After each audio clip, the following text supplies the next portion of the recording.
Hello guys, in this video I'm going to show you how to add fetal monitoring to the birth plan on the Pregnancy Plus application. But first of all, I just want to mention, please don't forget to subscribe to our channel, because at 100,000 subscribers we are going to show you our YouTube revenue statistics and growth strategy, how to make money online. So let's jump into it. First of all, open the application on your device.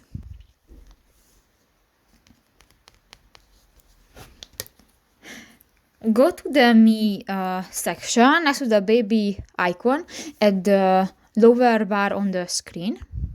And here click to the birth plan option. In the select item section you can find the third option, the fetal monitoring. Click that and you can select different options. For example, I would like the baby to be monitored using a Doppler, or I would like to have continuous fetal monitoring.